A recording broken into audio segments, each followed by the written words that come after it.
kau sanggup memberi gaji sehingga begitu enteng kau tinggalkan solatmu?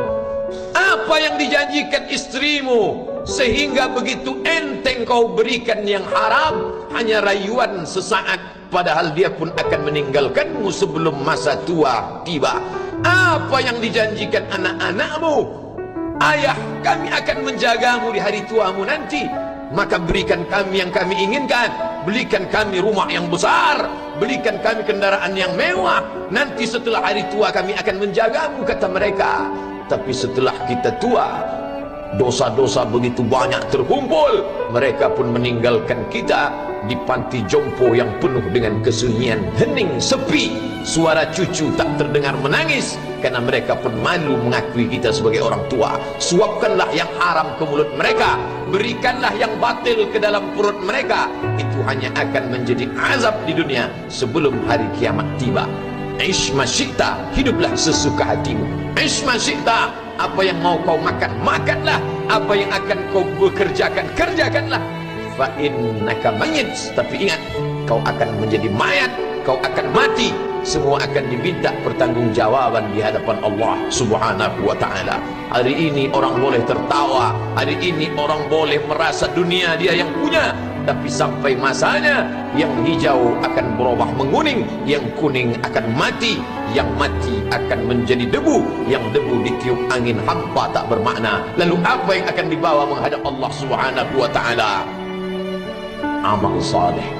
Kalau pernahlah mulut itu membaca sepotong dua potong ayat sebelum berangkat bekerja, kalau sempatlah masuk ke kamar mandi mengambil air wudhu, solat sunat duha sebelum berangkat bekerja, kalau sempatlah ketika duduk dalam suasana santai membuka iPad lalu dibuka Quran digital sambil melihat beberapa ayat merenungkan maknanya mengingat mati, kalau sempatlah mulut mengucapkan subhanallah wa bihamdihi subhanallahil azim, kalau sempatlah anak istri dibawa ke masjid iktikaf mendengarkan pengajian, kalau sempatlah beberapa persen dari pendapatan itu dilimpahkan ke rumah anak yatim panti jompo masjid, kalau sempatlah beberapa meter tanah dibeli untuk pembebasan mendirikan rumah Allah, kalau sempat memberikan beberapa karpet untuk rumah yang selalu ditinggalkan, kalau sempatlah membelikan beberapa kilo beras untuk yatim piatu dan panti jompo, itu yang akan menolong di hadapan Allah.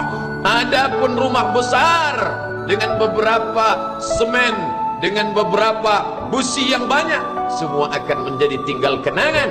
Mereka akan menjual, membagi-baginya. Tanah yang dulu harganya semeter 100.000 sekarang sudah menjadi 5 juta. Mereka akan bagi-bagi itu semua kepada ahli waris. Lalu kita hanya membawa 3 helai kain tipis yang tidak berjahit, dan itu semua menjadi milik orang. Kalau dulu mereka kita didik dengan pendidikan yang baik, di tengah malam mereka bangun menetes air matanya, lalu dia berdoa, Rabbil firli wa liwalidayya warhamhuma kama rabbayani shaghira, seperti tetesan embun di tengah gurun Sahara yang panas. Kalau sempatlah mereka berdoa, Allahumma ighfir lahu warhamhu wa'afihi wa'fu anhu, maka mengalirlah air yang sejuk ke tenggorokan yang kering. Kalau sempatlah mereka membeli makanan, diundangnya anak yatim, diusapnya kepala, ya Allah, terimalah sedekahku ini untuk almarhum ayahku, almarhumah bundaku. Aku tak dapat membalas budi baik mereka, ya Allah, mereka sudah mendahului aku.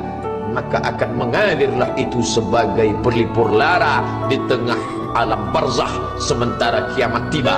Tapi kalau mereka hanya dididik dengan keduniawian, dididik dengan kemewahan, disumbat mereka dengan materi, tak pernah diingatkan pada mati. Ketika kita mati, mereka pun juga akan mati perasaan ingatannya. Paling celaka lagi, mereka mengingat kita dengan mengantarkan bunga, mereka mengingat kita dengan pakaian hitam, mereka mengingat kita dengan suara musik, mereka mengingat kita dengan memajang foto kita besar-besar di dalam rumah. Dan itu hanya menjadi penghalang rahmat Allah turun, tidak berkesan sedikit pun. Mereka sedang menyangka kalau dinyanyikanlah lagu kesenangan kita, terobat rindu hatinya. Kalau dipajangnya foto kita, dilingkarkannya karangan bunga, puas rindunya. Padahal itu tidak membuat pengaruh apapun kepada kita di alam barzakh. Maka sayang buatlah sayang yang mengingatkan sesudah mati. Kalau rindu, buatlah kerinduan yang membuat dia akan tetap mengalir sebagai satu amal sesudah kematian. Idza matal insan, kalau manusia mati, inqata'a, dulu rajin membaca Quran, berhenti.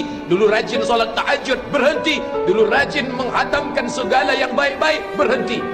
Tapi ada yang tetap mengalir. Di antara yang mengalir itu adalah sedekatun jariyah.